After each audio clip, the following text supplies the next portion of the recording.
1999 பாஜக ஆட்சியை கவிழ்த்து அதிமுக வரலாற்று பிழையை செய்துவிட்டதாக முன்னாள் அமைச்சர் கடம்பூர் ராஜு கூறியது சர்ச்சையான நிலையில் தான் அப்படி பேசவே இல்லை என்று கூறியுள்ளார்.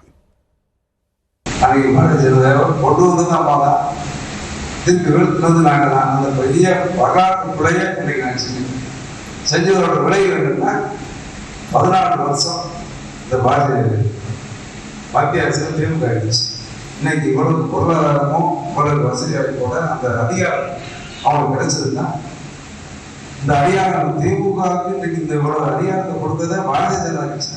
அந்த நன்றியோட அவங்களுக்கு இன்னைக்கு என்னமோ தீண்டத்தகாத கட்சியா பார்க்க கூட்டணி இல்லாமல் சொன்னா நாங்கள் தனிச்சுன்னா நாங்கள் எங்களுக்கு தெரியும் ஒரு சீட்டு செய்யுங்கிறது எங்களுக்கு தெரியும். தெரிஞ்சதை நேரம் சந்திச்சோம். ஏதாவது இன்னைக்கு கால சொன்னது ஒவ்வொரு நேரம் நடந்தோம்.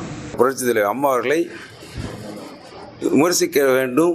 விமர்சிக்கின்ற வார்த்தை எங்களுக்கு கனவுல கூட வராது. மாண்புமிகு அம்மா அவர்கள் துணிச்சலாக முடிவெடுத்து பாஜகவோடு கூட்டணி அமைத்து இங்கே 30 நாடாளுமன்ற உறுப்பினர்களை தமிழகத்தில் பெற்றதின் காரணத்தினால்தான் பாரதிய ஜனதா கட்சி முதலாக இந்தியாவிலே ஆட்சி அமைத்தது.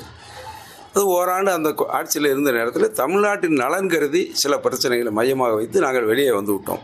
அந்த வெளியே வந்த வாய்ப்பை பயன்படுத்தி திராவிட முன்னேற்ற கழகம் 1999 அவர்களோடு கூட்டணி வைத்து பாஜகவால் திமுக வளர்ந்தது. திமுக சேர்ந்தால் பாஜக நல்ல கட்சி, நாங்கள் கூட்டு வைத்தால் தீண்டத்தகாத கட்சியா என்றுதான் கருத்து சொன்னேனே தவிர மாண்புமிகு அம்மா அவர்களை கனவுலை கூட நாங்கள் தெய்வமாக கருதுவோம்.